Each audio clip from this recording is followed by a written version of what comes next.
વિદ્યાર્થી મિત્રો, મારી યુટ્યુબ ચેનલમાં તમારું હાર્દિક સ્વાગત છે. આજે આપણે ટેક્સેશન 2ની અંદર મૂડી નફામાં પ્રકરણ 2ની અંદર મિલકતના પ્રકાર વિશે આપણે થોડું જાણીએ. મિલકતો બે પ્રકારની છે મિત્રો, લાંબા ગાળાની અને ટૂંકા ગાળાની. ટૂંકા ગાળાની મિલકતો કેને કહેવાય કે જે મિલકતો તેની પ્રાપ્તિ બાદ વધુમાં વધુ 36 માસના સમયગાળા દરમિયાન હસ્તાંતર થયેલા પહેલાં ધારણ કરેલી હોય તેને ટૂંકા ગાળાની મિલકત કહેવાય. ટૂંકા ગાળાની મિલકત એટલે તમે કોઈને વેચો, હસ્તાંતર કરો એટલે તમારા તરફથી બીજા તરફ જાય એના પહેલાં તમે એને 36 માસ સુધી એટલે કે 3 વર્ષ સુધી તમારી પાસે રહેલી હોવી જોઈએ.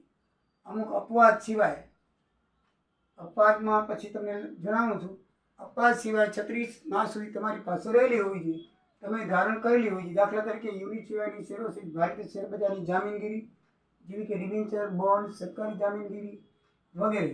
એમાં અપવાદ છે કે સરકારી જામીનગીરી યુનિટ સિવાયની ડિબેન્ચર, બોન્ડ 36 માસના બદલે 12 માસ સુધી પણ તમે ધારણ કરેલા હોય તો એને ટૂંકા ગાળાની કહેવામાં આવશે.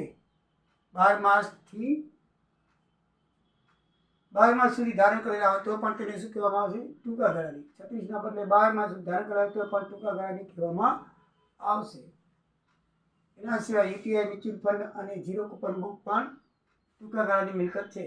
લાંબા ગાળાની મિલકતો બીને મિત્રો કે જે ટૂંકા ગાળાની મિલકતો નથી, લાંબા ગાળાની મિલકત છે એટલે કે 36 માસથી વધારે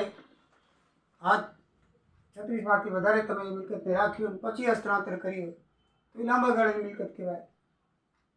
એમાં અમુક અપવાદ છે.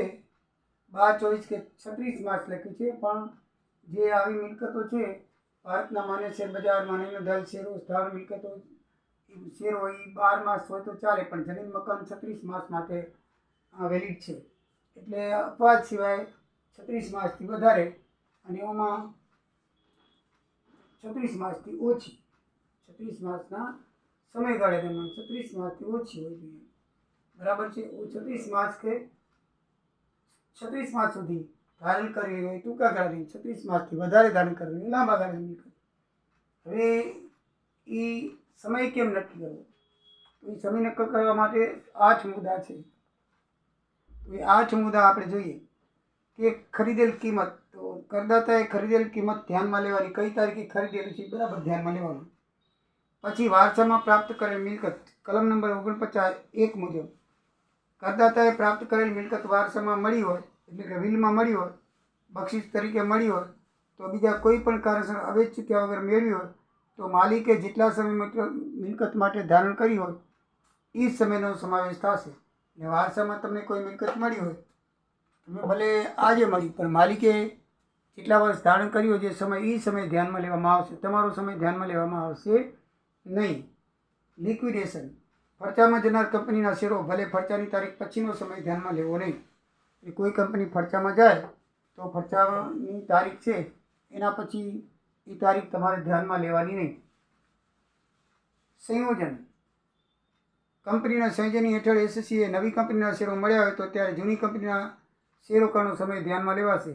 ડિમર્જરની યોજના હેઠળ જે કંપનીના શેર મળ્યા હોય તે શેર માટે જૂની કંપનીના રોકાણનો સમય ધ્યાનમાં લેવામાં આવશે. એટલે તમે બે કંપનીનું સંયોજન થયું હોય, નવી કંપનીના શેર લીધા હોય તો એ શેર જે જૂની કંપનીના હશે ને એનો સમય ધ્યાનમાં લેવામાં આવશે, બીજો સમય ધ્યાનમાં લેવામાં આવશે નહીં. જૂની કંપનીનો નહીં લેવામાં આવે, નવી કંપનીનો સમય ધ્યાનમાં નહીં લેવામાં આવે પણ જૂની કંપનીનો ધ્યાનમાં સમય લેવામાં આવશે.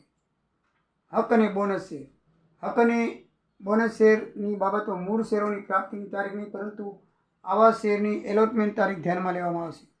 એ કઈ તારીખે એલોટમેન્ટ કર્યા છે એ તારીખ ધ્યાનમાં લેવામાં આવશે. પછી તમને મળે ગમે ત્યારે એ જોવાનું નથી. હા, મળવાની તો હજી પોસ્ટ દ્વારા મૂકે. હવે તો જો ડિમેટ ખાતામાં જમા થઈ જાય ને કે પોસ્ટ દ્વારા રજિસ્ટરમાં આવતી તે મહિને 2 મહિને મળે તો એમ નહીં. એની એલોટમેન્ટ તારીખ કઈ છે, તમને કઈ તારીખે ફાળવ્યા છે, એલોટમેન્ટ તારીખ તમે કઈ તારીખે આપ્યા છે એ તારીખ ધ્યાનમાં લેવાની છે. હકની ફેરબદલી, કોઈ શેરહોલ્ડર શેરો ખરીદવાના હકનું વેચાણ કર્યું હોય તો જે તારીખે આવા હકની ઓફર કરી હોય તે તારીખ ધ્યાનમાં લેવી. ઘણી વખત શેરહોલ્ડર પોતે પોતાના હકનું વેચાણ કરી નાખે, ભાઈ તું મારી બદલીમાં લઈ શકી, તો એ હકની ફેરબદલીની તારીખ ધ્યાનમાં લેવાની છે. વિમોચન, કંપનીના વિસંયોજન વખતે અસ્તિત્વમાં આવનાર નવી કંપની શેરો આપવામાં આવે ત્યારે વિસંયોજિત જૂની કંપનીમાં જે તારીખથી શેરો ધારણ કર્યા હોય તે સમય ધ્યાનમાં લેવો. એટલે કે બની કંપનીનું વિસર્જન થાય અને એક નવી જ કંપની થાય તો જૂની કંપનીમાં જે શેર ધારણ કરેલા હતા એ તારીખ એ જ સમય ધ્યાનમાં લેવામાં આવશે. ડીમેટ ફોર્મ ઈ ફોર્મમાં ધારણ કરેલી જામીન તારીખની ફેરબદલ વખતે ફીફો પદ્ધતિ મુજબ નક્કી થતો સમય ધ્યાનમાં લેવામાં આવશે. આપણે ફીફો બરાબર એ સમય એ રીતો શીખી ગયા છીએ તો એ રીત પ્રમાણે જે તારીખ નક્કી કરવામાં આવે એ તારીખ ધ્યાનમાં લેવામાં આવશે. મિત્રો આપણે એના માટે એક ઉદાહરણ જોઈએ. એક આપેલું છે 5 વ્યક્તિનું છે. એમાં પહેલી વ્યક્તિ છે સુરેશ. સુરેશે 26 માર્ચ 21ના રોજ રિલાયન્સ શેરના શેરો ખરીદ્યા અને 10મી સપ્ટેમ્બર 23ના રોજ ટ્રાન્સફર કરી નાખ્યા. એટલે એને નોંધાયેલ શેર છે 12 માસથી વધુ છે એટલે અપવાદ થશે. 12 માસથી વધુ છે 26/3 થી 10/9 એટલે 12 માસથી વધારે એટલે લાંબા ગાળાના કહેવાશે. આમ તો 36 માસ સુધી ધારણ કરેલા હોય છે પણ આ અપવાદ છે. શેર બજારની કોઈ પણ જામીનગીરી હોય એ અપવાદ છે એટલે લાંબા ગાળાની કહેવાશે નહીં તો આમ ટૂંકા ગાળાની કહેવાય. નરેશ વાહ લિમિટેડના કોઈ પણ શેર બજારમાં નહીં નોંધાયેલ જે શેરો તારીખ 8મી નવેમ્બર 22ના રોજ ખરીદ્યા હતા તે 25મી ડિસેમ્બર 2023ને ટ્રાન્સફર કર્યા. કોઈ પણ બજારમાં નહીં નોંધાયેલ શેર હોય એ આવ્યા. ભારતના માન્ય શેરમાં નહીં નોંધાયેલ શેરો હંમેશા લાંબા ગાળાની કહેવામાં આવશે. એ શું છે?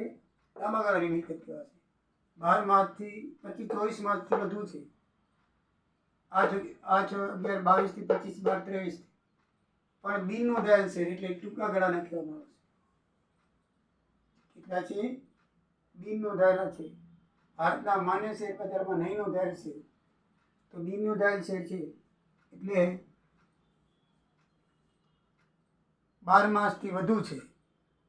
12 માસ સુધી જ તો ટૂંકા ગાળા લાંબા ગાળા 12 માસથી વધુ છે પણ એ ટૂંકા ગાળામાં લખવામાં આવશે.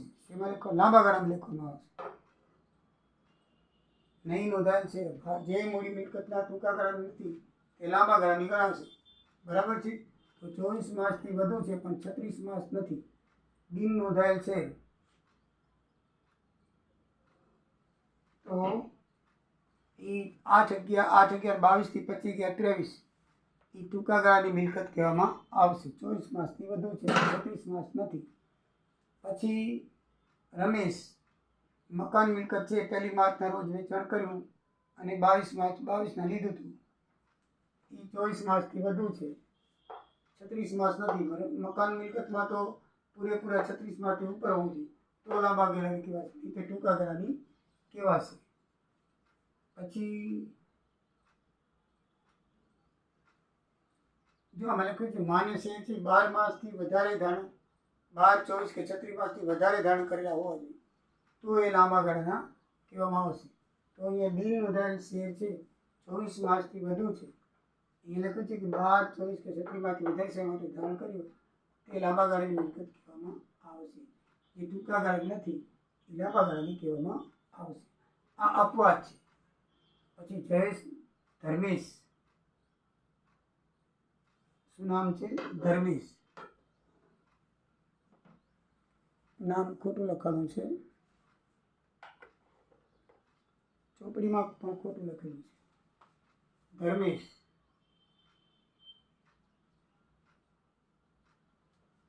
તો ધર્મેશે 30 સપ્ટેમ્બર 20ના જાહેરાત ખરીદ્યું અને 21 ડિસેમ્બર 21ના બક્ષિસ આપી દીધી અને 2 ઓક્ટોબરના રોજ વેચી નાખી હતી. જે છે આ જાહેરાત 2 ઓક્ટોબરમાં વેચી નાખી હતી. એટલે આપણે તો 30/9 થી 2/10 લખાશે. ધર્મેશ દાન આપનાર છે એટલે જયેશ વેચી માટે જયેશનું નામ આવશે. 36 માસથી વધુ થયું કારણ કે મૂળ જે ધારણ કરનાર મિલકત છે ને એ જોવાનું છે. આમાં જયેશે ક્યારે વેચી ધ્યાનમાં લેવા નથી. એને ક્યારે મળી ધ્યાનમાં નથી. મૂળ માલિકે 30/9 લીધું હતું ને 2/10 વેચ્યું એટલે 36 માસથી વધુ સમય થયો માટે લાંબા ગાળાની કહેવામાં આવશે.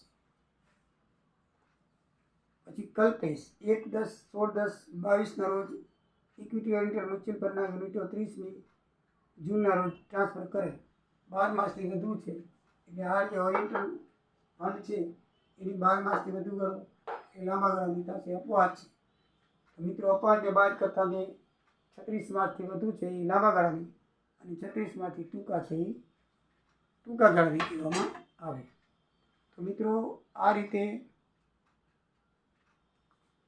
શેરોની ગણતરી થાય છે. લાંબા ગાળાની કે ટૂંકા ગાળાની મિલકતની ગણતરી થાય છે તે મુજબ આપણે સમજ્યા. હવે એના પછી મૂડી નફાની વ્યાખ્યા અને મૂડી નફો જોઈશું અને પછી દાખલા જોઈશું. બરાબર છે મિત્રો? તો આવજો. જય દ્વારિકાધીશ, જય સિયારામ.